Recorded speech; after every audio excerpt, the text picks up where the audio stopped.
नमस्कार विद्यार्थी मित्रांनो, मानवी संसाधन व्यवस्थापन या विषयाच्या मागील व्याख्यानामध्ये आपण मानवी संसाधन व्यवस्थापनाच्या काही कार्यांची सविस्तर चर्चा केलेली आहे, ज्यामध्ये प्रामुख्याने मनुष्यबळ नियोजन, मनुष्यबळ प्राप्त करणं, कर्मचाऱ्यांची बढती किंवा कार्यनिर्धारण, कार्य मूल्यमापन, प्रशिक्षण आणि विकास, करिअर डेव्हलपमेंट या कार्यांचा प्रामुख्याने आपण याआधी सविस्तरपणे अभ्यास केलेला आहे.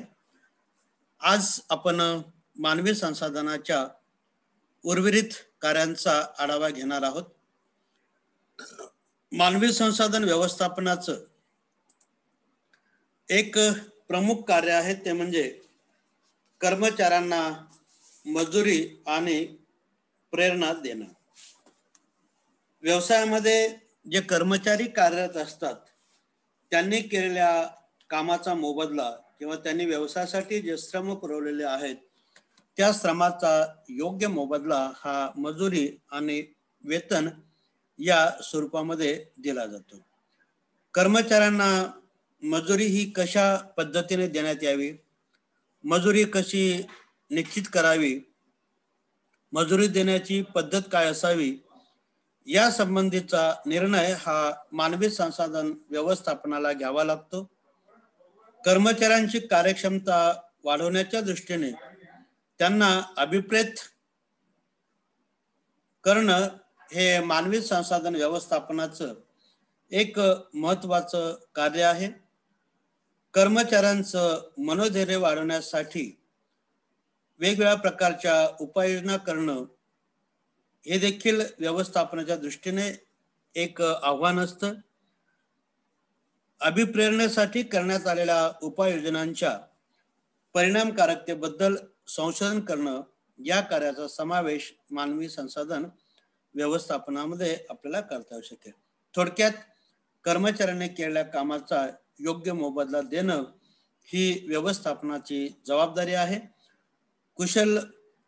कौशल्यपूर्ण कर्मचाऱ्यांना त्यांनी केलेल्या कामाचा किंवा त्यांच्या गुणवत्तेचा योग्य मोबदला मिळाला नाही तर कर्मचारी सोडून जाण्याच्या प्रमाणामध्ये वाढ होते.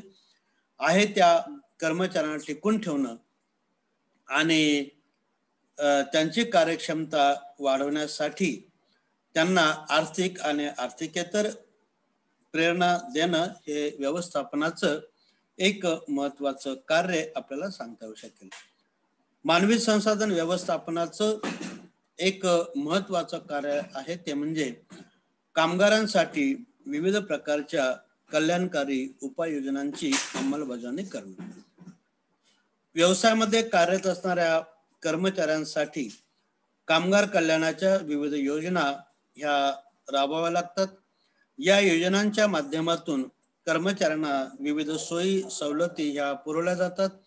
उदाहरणार्थ, सुट्टीच्या कालावधीत कर्मचाऱ्यांना कामावर बोलवलं की त्यांना सुट्टीच्या काळातील पगार देणं, कर्मचाऱ्यांच्या वैद्यकीय सुरक्षिततेसाठी त्यांना वैद्यकीय सुविधा पुरवणं, भविष्यातील त्यांना नुकसान भरपाई मिळावी यासाठी विविध अशा प्रकारच्या विमा योजनांची अंमलबजावणी करणं, कर्मचाऱ्यांना कामाच्या ठिकाणी योग्य अशा प्रकारचं भोजन मिळावं यासाठी अल्प दरामध्ये कॅन्टीनची सुविधा पुरवणं. अलीकडे व्यवसायामध्ये महिला कर्मचाऱ्यांची संख्या ही मोठ्या प्रमाणात वाढत आहे. महिला कर्मचाऱ्यांना नियमित कामावरती येण्यासाठी जर त्यांच्याकडे लहान मुलं असतील तर त्या लहान मुलांच्या संगोपनासाठी पाळणाघराची सुविधा पुरवणं, त्याबरोबरच एक विरंगुळा म्हणून करमणुकीच्या सोयी सवलती पुरवणं, वाहतुकीच्या सुविधा त्यांना उपलब्ध करून देणं, शक्य असल्यास अल्प दरामध्ये राहण्यासाठी निवास व्यवस्था करणं, अशी विविध प्रकारची कार्ये कामगार कल्याण योजनेअंतर्गत मानवी संसाधन व्यवस्थापनाला करावी लागतात. त्याबरोबरच पुढचं एक महत्त्वाचं कार्य आहे ते म्हणजे नुकसान भरपाई देणं. सर्वसाधारणपणे कर्मचाऱ्यांना त्यांनी केलेल्या कार्याबद्दल जो मोबदला दिला जातो त्याला भरपाई असं म्हटलं जातं. भरपाई ही मजुरी, वेतन या अनुषंगाने या ठिकाणी दिली जाते. परंतु बऱ्याचशा वेळेला कर्मचाऱ्यांना कामावरून काढून टाकलं जातं. काही वेळेला कर्मचारी कामावरती कार्यरत असताना त्याला अपघात झाल्यामुळे त्याला भविष्यात व्यवसायाला आपली सेवा पुरवणं शक्य होत नाही. अशा कर्मचाऱ्याला त्याचं भावी जीवन हे योग्य प्रकारे जगता यावं यासाठी जर कर्मचाऱ्यावरती अन्याय झालेला असेल तर त्या अन्यायाचा मोबदला म्हणून योग्य अशा प्रकारची नुकसान भरपाई ही कर्मचाऱ्याला द्यावी लागते. अशा प्रकारची भरपाई निश्चित करण्याचं कार्य हे मानवी संसाधन व्यवस्थापनाला करावं लागतं. भविष्यातील कर्मचाऱ्याचं जीवन हे त्याला व्यवस्थितपणे जगता यावं यासाठी त्यांना पेन्शनची सुविधा उपलब्ध करून देणं, त्याबरोबरच इतर अनेक प्रकारचे लाभ, निवृत्तीनंतरचे लाभ त्यांना प्राप्त करून देणं यासाठी व्यवस्थापनाला प्रयत्न करावे लागतात.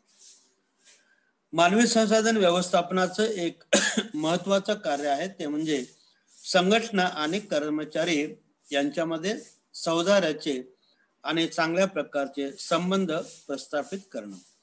मानवी संसाधन व्यवस्थापनाकडून रोजगारविषयक अनेक प्रकारच्या योजना ह्या राबवल्या जातात.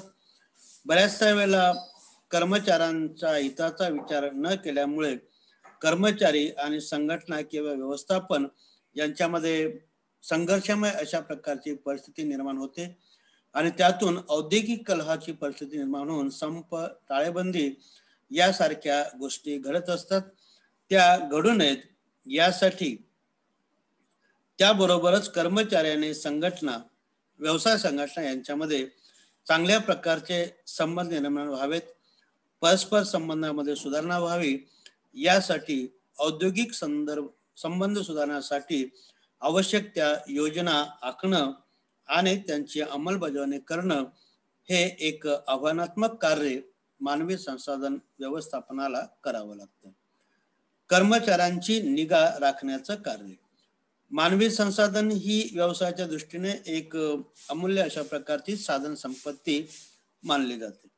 त्यामुळे व्यवसायामध्ये कार्यरत असणारे जे कर्मचारी आहेत त्या कर्मचाऱ्यांना अपघात होऊ नये यासाठी जी संभाव्य धोक्याची ठिकाणं आहेत त्यासाठी सुरक्षितता प्रदान करणं, कामगारांना सुरक्षिततेसाठी विविध अशा प्रकारचे नियम ठरवणं, त्याबरोबरच अपघात होऊ नयेत यासाठी आवश्यक ते शिक्षण देणं, कामगारांची वेळोवेळी वैद्यकीय तपासणी करणं, त्या अनुषंगाने आवश्यक त्या सोयी सवलती उपलब्ध करून देणं, कामगारांच्या करमणुकीसाठी आवश्यक असलेल्या सोयी देणं ही महत्वाची कार्ये मानवी संसाधन व्यवस्थापनाला करावे लागतात. सामूहिक सौदेबाजी, कलेक्टिव्ह बार्गेनिंग हे व्यवस्थापनाचं एक महत्वाचं कार्य मानलं जातं.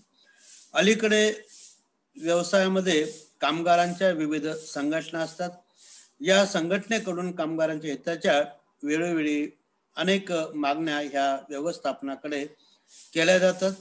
व्यवस्थापनाला कामगार संघटनांनी केलेल्या सर्व मागण्यांची पूर्तता करणं शक्य नसलं तरी कामगार संघांच्या प्रतिनिधी बरोबर विविध प्रश्नांच्या बाबतीत चर्चा करणं, त्यांचा दृष्टिकोन आणि त्यांची मतं जी आहेत ती समजून घेणं आणि अशा प्रकारची मतं, त्यांचा दृष्टिकोन किंवा त्यांच्या मागण्या या वरिष्ठ अधिकाऱ्यांपर्यंत पोहोचवणं हे मानवी संसाधन व्यवस्थापनाचं एक महत्वाचं कार्य आपल्याला सांगता येऊ शकेल.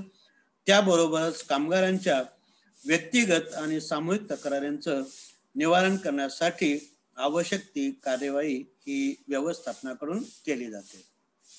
आणि मानवी संसाधन व्यवस्थापनाचं एक शेवटचं आणि महत्वाचं कार्य आहे ते म्हणजे संशोधन. कामगारांची वर्तणूक, त्यांच्या विविध प्रश्नांच्या बाबतीत त्यांची प्रतिक्रिया, संप, टाळेबंदी याची कारणं संपामुळे झालेलं आर्थिक नुकसान, कामगारांचं मनोधैर्य टिकवणं यासाठी आवश्यक असणाऱ्या बाबींच्या अनुषंगाने विविध विषयांवर संशोधन करणं, संशोधनातून प्राप्त झालेल्या निष्कर्षांची अंमलबजावणी करणं किंवा अशा प्रकारच्या निष्कर्षाच्या आधारे अहवाल तयार करून तो वरिष्ठांपर्यंत पोहोचवण्याचं एक महत्वाचं कार्य मानवी संसाधन व्यवस्थापनाला करावे लागते. थोडक्यात मानवी संसाधन व्यवस्थापन ही एक व्यापक आणि व्यवसायातील कायमस्वरूपी किंवा दीर्घकाळ चालणारी प्रक्रिया असून मानवी संसाधन व्यवस्थापनामध्ये ह्या अशा अनेक कार्यांचा समावेश हा केला जातो. कालच्या आणि आजच्या व्याख्यानामध्ये प्रामुख्याने आपण मानवी संसाधन व्यवस्थापनाच्या विविध कार्यांची चर्चा केलेली आहे.